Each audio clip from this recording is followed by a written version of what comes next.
Lintang kang santara bulan bakal sembadari ngeten Raden inggih esuk nggih sonten sedaya boten ngemangken panjenengan yen perlu wong lanang sak jagat raya saged malakrama dhumateng anak kula pun Jayeng Resmi wonten saged mujuti pamundur kang sarta pamintanipun ingkang sinebut Cupu Manik Mustikaning Bumi wonten isa nyerahke Cupu Manik Mustikaning Bumi niku sing bakal di tampa pengalamane dening anak kula pun Jayeng Resmi. Wah, bagus, bagus.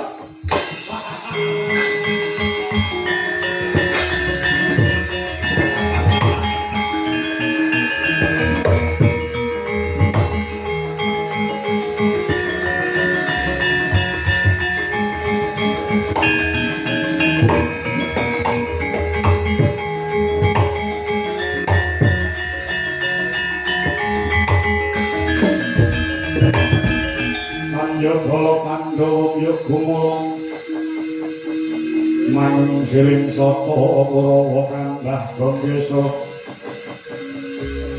Kambah Gangesa kadite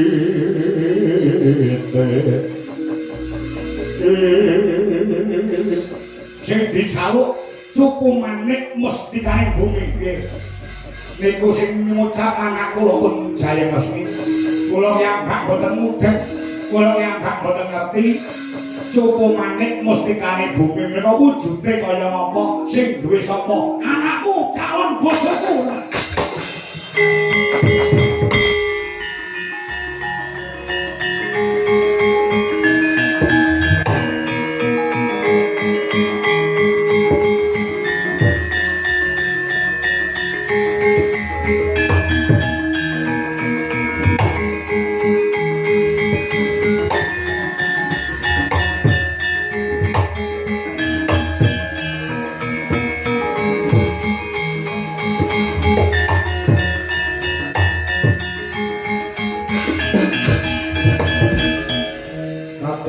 Samping pakaraku supa kapiro kosmo Ako manadha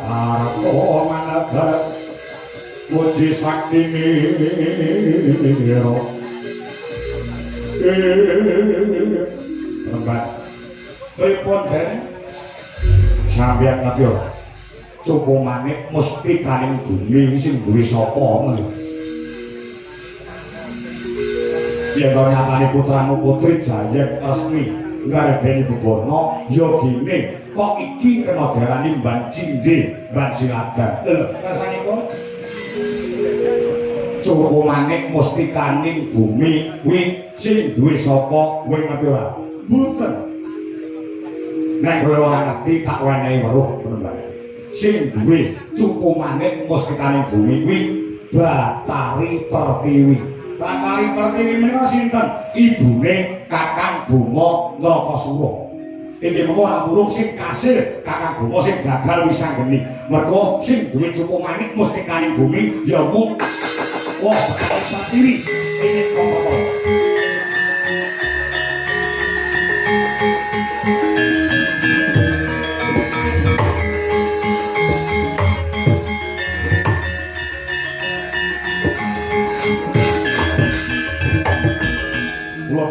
Mban Cindhe Mban Silagan iku njaluk apa ora iso liyane Cupu Manik Mustikaning Bumi yen ora njaluk kuwi tegese dina samangko ngeten lho Den sampean percaya karo Gusti Allah mboten yo aku percaya yen sampeyan percaya kelawan sing gawe urip siji mesti loro jodoh telu wahyu papat derajat 5 munggah kaji 5 iso munggah kaji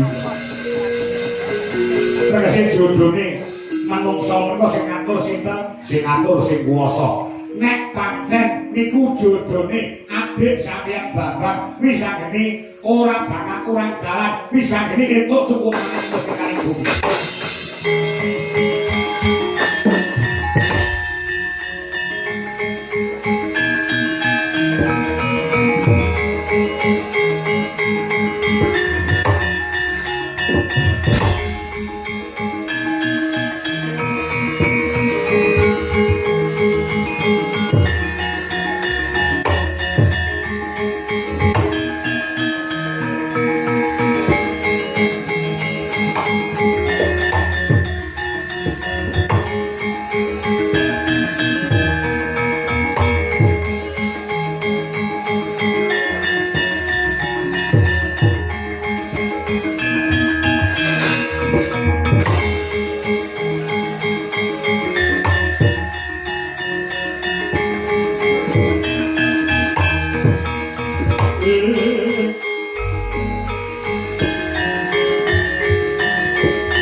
dilolosi apa bebayune wong Kakang Gatot iki menang kelawan Kakang Bima Nrakasura, tegese Kakang Bima kuwi kalah kelawan Kakang Gatot, Jayeng Resmi dadi bojomu, positif.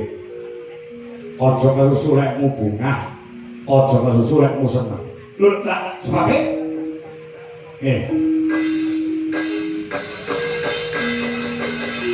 Kabeh iso dirembuk timbang kuwi gula. Maksude aja banget-banget nek mung ngarepke kelawan Jayeng Resmi. Sebabe kok bakal gagal.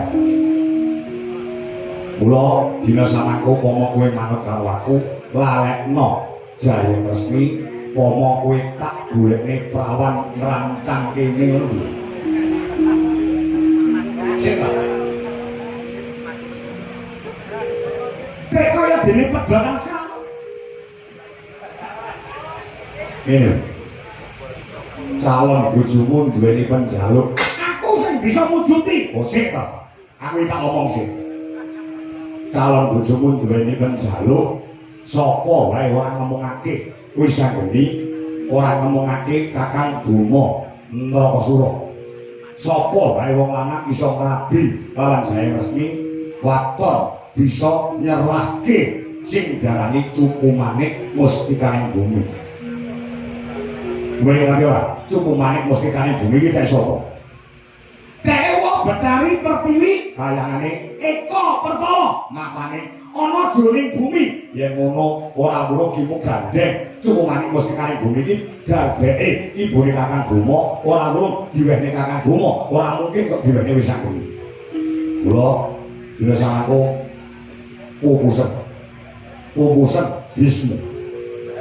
Bisa apa? Harapan saya. Dina samang tak golekne prawan liyane wae, mergo calon bojomu sing dijaluk sing duweni ibune Kakang Bima Nrakasura. Aja terus susah.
Aku tak takon bisa ini. Takon apa?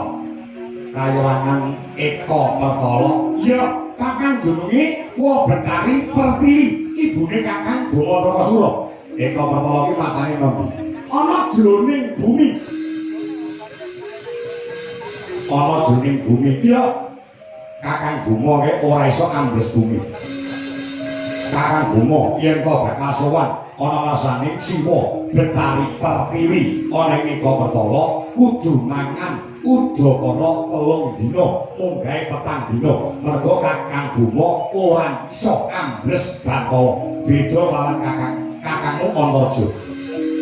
Antarja iso ambles bumi ora saged mubeng-mubeng tekan endi-endi dina samangko ora nganti sedina aku bisa ndrisiki lakune Kakang Bima Nrakasura mergo aku iso ambles bumi ndrisiki lakune Kakang Bima njaluk wujude pamundhut saka calon bojomu Cupu Manik Mustikaning Bumi. Bagus, mangkatmu kapan? Saiki.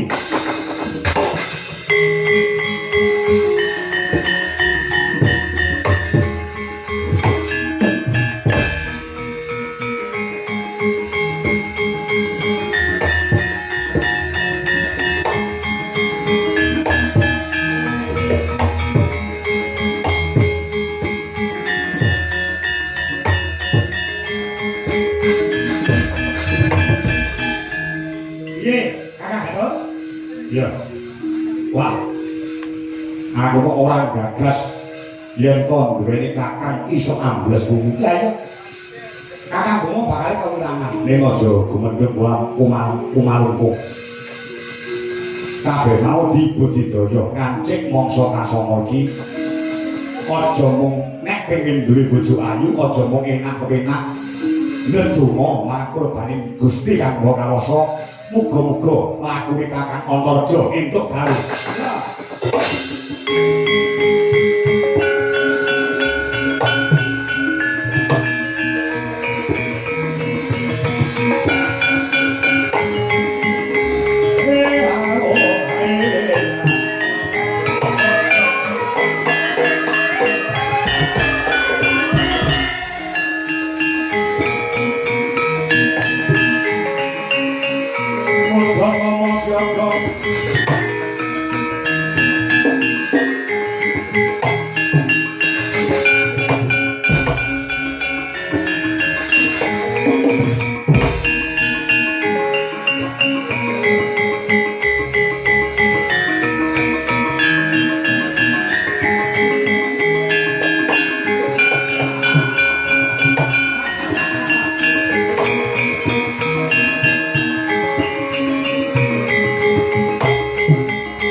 Wisaya indriyan sasara ngarupa wawana gana maragana sawiya lan marahaya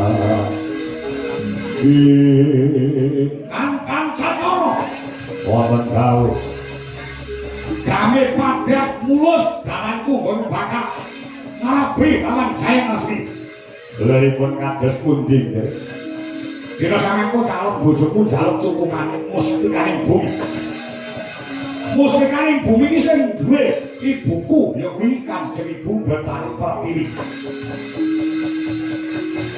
Mangan Eko Petala mriko saiki ya telung dina jangkah tekan ngampe ibuku.